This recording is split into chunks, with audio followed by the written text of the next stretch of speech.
December 22, 1944, Ardennes Forest, SS Brigadier Wilhelm Monk stood in the communications bunker, staring at the silent radio receiver. For 6 hours, nothing. No American transmissions from the Third Army sector. No chatter. No coordination calls. Just static and an eerie, suffocating silence that made his skin crawl. "They've collapsed," his signals officer said, almost whispering. "Patton's entire army gone." But Monk didn't smile. Something felt wrong. Terribly wrong. Because armies don't just disappear. Not armies, not size. Not George Patton's army. And in that moment, staring at that dead radio, Monk realized they weren't listening to defeat. They were listening to something far more dangerous. They were listening to discipline. 3 days earlier, the German High Command had launched Operation Wacht am Rhein, the Bulge, Hitler's desperate gamble to split the Allied armies, recapture Antwerp, and force a negotiated peace. 29 divisions, 410,000 men, 1,400 tanks and assault guns smashed through thinly held American positions in the Ardennes. The attack achieved complete surprise. American units were overrun, scattered, or surrounded. The crown jewel of German objectives was Bastogne, a nothing town in the Belgian countryside. But it sat at a critical crossroads. 7 roads converged there. Whoever controlled Bastogne controlled the entire region's movement. The 101st Airborne and scattered armored units were trapped inside, surrounded by 3 German divisions.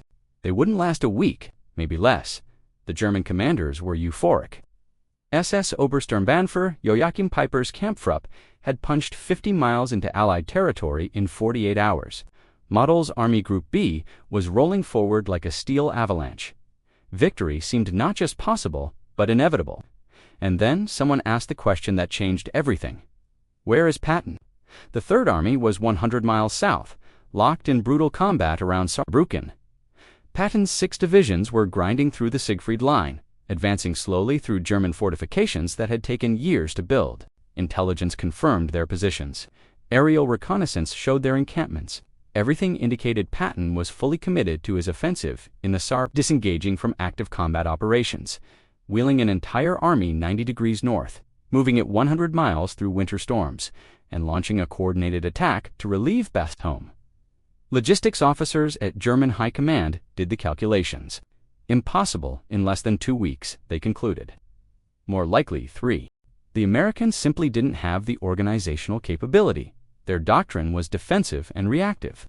They fought with material superiority, yes, but tactical sophistication. The kind of rapid maneuver warfare required for this operation. That was German expertise. That was what Panzer divisions did. Patton cannot reach Bastogne before we take it. General der Panzertruppenhasso von Manteuffel assured Model. Even if he tries, his logistics will collapse in the attempt. Model believed him. Hitler believed him. The entire German command structure believed it. They were catastrophically wrong. December 19, 1944, Verdun France. Eisenhower called an emergency conference. Bradley Devers and Patton gathered in a cold stone building that had seen violence in the First World War. The mood was grim. The Bulge was a disaster unfolding in real time. American casualties were mounting. 2 entire regiments had been overrun. Eisenhower looked exhausted, dark circles under his eyes, the weight of Allied command crushing down on his shoulders. The present situation is to be regarded as one of opportunity for us, and not of disaster, he said, trying to inject confidence into a room thick with doubt. Patton laughed, actually laughed out loud. Everyone turned to stare at him. Patton was grinning like a shark that smelled blood in the water. "Hell, let's have the guts to let the bastards go all the way to Paris," Patton said, his voice edged with genuine excitement. "Then we'll really cut 'em off and chew 'em up." Eisenhower wasn't amused. "George, the Germans have broken through. We need to stabilize the situation, not gamble." "Then let me take Bastogne," Patton replied instantly. "No hesitation, no doubt." "When can you attack?" Eisenhower asked. "December 22nd, 3 days. The room went silent. Not the silence of agreement, the silence of disbelief. Bradley spoke first. "George, that's impossible. You're fighting in the Saar. You'd have to disengage 6 divisions, turn them north, move them 100 miles in winter conditions, reorganize command structures, establish new supply lines, coordinate with new adjacent units, and launch a corps-sized attack. In 3 days, 48 hours, Patton corrected, I'll attack on the 22nd. Morning, 3 divisions initially, 3 more to follow. One of the British liaison officers actually scoffed. General Patton, the logistics alone require at least a week, possibly 2. Patton turned to look at him. The room temperature seemed to drop. I've already given the orders, Patton said quietly. My staff is executing the plan right now. This meeting is a formality. Third Army is already moving. Back in the Ardennes, German signals intelligence was picking up something strange. American radio traffic in the Third Army sector had changed dramatically. The normal chatter, the coordination calls, the logistical communications that intelligence analysts had tracked for months. It had all stopped completely. At first, German intelligence assumed it was radio silence for an impending offensive in the Saar, standard procedure. But as ours turned into a full day, the silence became unnerving. They're planning something, assessed der Manfred. Otto Remmer reported to his division commander. This isn't normal operational security. This is absolute radio discipline. Impossible, came the response. No American formation maintains that level of communications discipline. Not for this long. Their doctrine requires constant radio coordination. But the silence continued. And it wasn't just radio. Aerial reconnaissance showed something even more disturbing. Third Army positions in the Saar were ... empty camouflage netting remained. Dummy positions looked occupied, but the tanks were gone, the artillery was gone, the entire army had vanished. Where had they gone? December 20th, 1944. Third Army sector. The movement was already underway, but this wasn't a simple march from point A to point B. This was one of the most complex military maneuvers in modern warfare, executed in the worst possible conditions. The Ardennes winter of 1944 was brutal. Temperatures dropped to 10 degrees Fahrenheit. Snow and ice covered everything. Roads became skating rinks. Vehicles slid off narrow paths into ditches. Visibility was measured in yards, not miles. Patton's staff had wargamed this exact scenario weeks earlier. They called it Exercise Nickel, Exercise Brass, and Exercise Troublesome. 3 contingency plans for a German breakthrough in the Ardennes. When Eisenhower asked for the impossible, Patton's operations officer, Colonel Halley Maddox, simply pulled out the pre-prepared orders and started distributing them. But planning and execution are very different things. The 4th Armored Division had to disengage from active combat, pull back through their own supply lines without creating a breakthrough for the Germans, reorganize into march columns, and begin moving north. All while under artillery fire. The roads were a nightmare, single-lane farm tracks, never designed for military traffic. Sherman tanks weighing 30 tons, half-tracks, supply trucks, artillery pieces, all trying to use the same frozen mud paths simultaneously. Traffic jams stretched for miles. Vehicles broke down in the cold. Engines wouldn't start. Tracks froze solid. Men worked around the clock, using blowtorches to thaw frozen machinery, pushing disabled vehicles off roads, maintaining momentum, and through it all, absolute radio silence. Patton had issued one of the most unusual orders of his career. No radio transmissions, except in absolute emergency. All communication by motorcycle courier, telephone landline, or in person. Third Army would move like a ghost, 250,000 men and 50,000 vehicles disappearing from German intelligence like smoke. The Krauts are listening, Patton told his division commanders. Let them listen to nothing. Let them wonder. Let them worry. In Germany, they were worrying. Model's headquarters at Schloss Fischbach was receiving increasingly frantic reports from signals intelligence units. Third Army has vanished from our intelligence map, the report stated. Last confirmed positions were 36 hours ago. Current location, unknown. Recommend immediate aerial reconnaissance priority. The Luftwaffe sent up reconnaissance flights. What they saw made no sense. American positions in the Saar appeared occupied. But the columns on the roads, hundreds of vehicles moving north through the Ardennes approaches, were those Third Army units. Impossible, Model said again. That word was becoming a mantra. Patton cannot disengage, reorganize, and redeploy in less than 2 weeks. This is reinforcement from Eisenhower's strategic reserve. Local units being rushed forward. But there was no strategic reserve. Eisenhower had committed everything to the broad front advance. Every division was already in the line. The vehicles moving north weren't reinforcements. They were Third Army, all of it. December 22nd, 1944, 0600 hours. Bastogne perimeter. The surrounded American forces in Bastogne had held for 6 days. Barely. The 101st Airborne was down to 1 artillery shell per gun per day. Medical supplies were nearly exhausted. Food was running low. The wounded filled every basement and cellar. German forces had surrounded the town completely. They'd offered surrender terms. Brigadier General Anthony McAuliffe had responded with one word that would become legend: nuts. But bravado doesn't stop tanks. The Germans were preparing a final assault. Panzer divisions were positioning for the killing blow. And then, at dawn, they heard it. Artillery, not German artillery, American artillery, coming from the south. The radio in McAuliffe's command post crackled to life. 3rd Army, 4th Armored Division. We're coming through. German forces south of Bastogne were hit by an artillery barrage that seemed to come from nowhere. Hundreds of guns, firing in coordinated bombardment. Then, the tanks came. Shermans of the 4th Armored Division, smashing into German defensive positions with overwhelming force. SS Sturmbannführer, Hans Gruel, commanding a blocking position south of Bastogne, transmitted in obvious shock under attack by American Armored Division. Strength far beyond anticipated reinforcement capability. Request immediate clarification. Is this 3rd Army? 48 hours earlier, Gruel's tanks had been fighting 3rd Army units 100 miles south. The idea that those same units were now attacking him was incomprehensible. Confirm identification, came the response from division headquarters. Sherman tanks with 3rd Army markings, Gruel reported. Definitely 3rd Army units. Tactical coordination suggests corps-level operation. Multiple divisions. There was a long pause on the other end. Then that's impossible. 3rd Army is in the Saar. 3rd Army, Gruel screamed into the radio, is killing my men right now. The German defensive line south of Bastogne collapsed within hours, not because German troops weren't willing to fight, but because they were positioned for a siege operation, not a corps-sized breakthrough attack. They were facing the wrong direction. Their logistics were organized to support an assault on Bastogne, not a defense against Patton.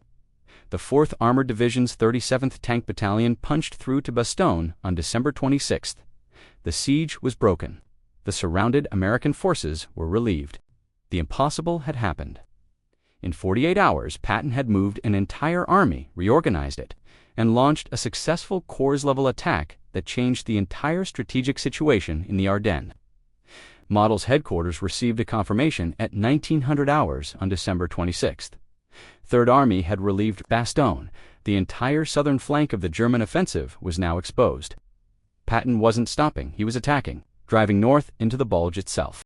General der Panzertruppen Walter Model sat in silence, reading the intelligence reports. His staff waited for orders. For guidance, for the tactical brilliance that had earned Model his reputation as the Führer's fireman, Model said nothing for a long moment. Then he threw his baton onto the map table. We have underestimated them, he said quietly. Not their tanks, not their weapons. We have underestimated their system, their capability for rapid operational maneuver. One of his staff officers, a loyal Nazi, tried to salvage the situation. Herr General, we can consolidate forces, establish new defensive positions, counterattack against Patton's extended supply lines. It's over, Model interrupted, his voice flat and emotionless. The offensive is over. Patton has done in 48 hours what we calculated would take 2 weeks minimum. He has moved an army faster than we thought the Americans capable of achieving. He has turned our attack into his counterattack, and we don't have the fuel or reserves to respond. The room fell silent. Outside, the sound of artillery fire continued. Inside, the death of German hopes echoed in that silence. Model pulled back his forces over the following weeks. The Bulge offensive, Hitler's last great gamble in the West, had failed, not primarily because of the brave defenders at Bastogne, heroic as they were, but because Patton had done the impossible, and done it with such speed and precision that the Germans never had time to adjust their operational plans. The toll was catastrophic. Germany lost 100,000 casualties and nearly 800 tanks in the Bulge. Resources that could never be replaced, fuel that didn't exist, men who couldn't be trained, time that had run out. Years later, captured German officers were interviewed extensively by American military historians. One question came up repeatedly in these interviews. What surprised you most about American military capability? The answer was remarkably consistent across ranks and units. Not firepower, not material, not even tactical competence. Logistics, speed of operational movement, the ability to rapidly reorganize and redeploy large formations under adverse conditions. Your Sherman was an adequate tank. Former SS Oberfuhrer Fritz Kremer admitted in a 1952 interview conducted at Fort Leavenworth. Nothing more, but your system was extraordinary. Revolutionary even. When Patton moved 3rd Army to Bastogne in 48 hours, we knew the war was lost. Not because of that single operation, but because of what it represented. It represented what, specifically? The American interviewer asked, leaning forward with interest. Kremer was silent for a moment, choosing his words carefully. It represented an army that could think and move faster than ours. He finally replied. We had spent the entire war believing that German tactical superiority and operational excellence would compensate for American material advantages, that our better training, our superior doctrine, our warrior spirit would ultimately triumph. Patton proved that wrong in 48 hours. He outmaneuvered us. He made our vaunted Panzer divisions look slow and clumsy by comparison. That was the moment I knew we could not win. The captured diary of General Mager Siegfried von Waldenberg, who commanded the 116th Panzer Division during the Bulge, contains this entry from January 1945. The Americans have learned to wage war with the precision of their factories. Patton's movement to Bastogne was not warfare as we understand it, built on tactical brilliance and individual excellence. It was industrial process applied to military operations, efficient, ruthless, methodical, unstoppable. We cannot compete with this approach. Our emphasis on tactical perfection has been defeated by their emphasis on systematic efficiency. The numbers tell their own devastating story. Third, Army's movement to Bastogne involved 133,178 vehicles traveling over 1.6 million miles of road movement. In winter conditions, under the threat of air attack and enemy action, with absolute radio silence that would have been impossible for any other army in the world to maintain. The operation required repositioning 6 divisions, reorganizing command structures to coordinate with the 8th Corps units they'd never worked with before, establishing completely new supply lines running north instead of east, and coordinating with adjacent British and American units on their flanks, all in 48 hours. From decision to attack, German logistics officers studied this operation extensively after the war. Their conclusion, published in various military journals and histories, was stark and unambiguous. No German army group could have accomplished this maneuver in less than 10 days under optimal conditions. The Americans did it in 2 days during the worst winter weather in decades, while maintaining absolute radio silence. The radio silence that had terrified Monk in that communications bunker wasn't a sign of collapse or confusion. It was a sign of discipline so absolute, so thoroughly ingrained, that an entire army could move unseen across the battlefield like a ghost formation appearing from nowhere. The silence the SS feared was the sound of professionalism, of systematic planning, of industrial warfare executed with mechanical precision. Patton's relief of Bastogne didn't just save the trapped forces or break the German offensive, it fundamentally shattered German confidence in their own operational superiority. It proved that American forces could match and exceed German operational excellence while simultaneously maintaining overwhelming material superiority. It showed that the myth of Panzer invincibility, of German tactical supremacy, of blitzkrieg dominance was exactly that. A myth, a story Germany told itself that died in the snow and ice of the Ardennes. The SS commanders who survived the war never forgot that lesson. Never forgot the moment when their intelligence told them 3rd Army had vanished into radio silence. Never forgot the terror of not knowing where Patton was or what he was planning. Never forgot the shock when that ghost army materialized 100 miles from where it should have been, because they learned too late what that radio silence meant. It meant Patton was coming, and nothing, absolutely nothing, was going to stop him. If this deep dive into Patton's impossible maneuver fascinated you, then you need to subscribe to this channel immediately. We bring you the untold stories from history's greatest conflicts, the moments where courage, strategy, and sheer determination changed the course of nations. Hit that notification bell so you never miss our next video. Because history isn't just about what happened, it's about why it matters. And these stories, these incredible true stories, matter more than you know.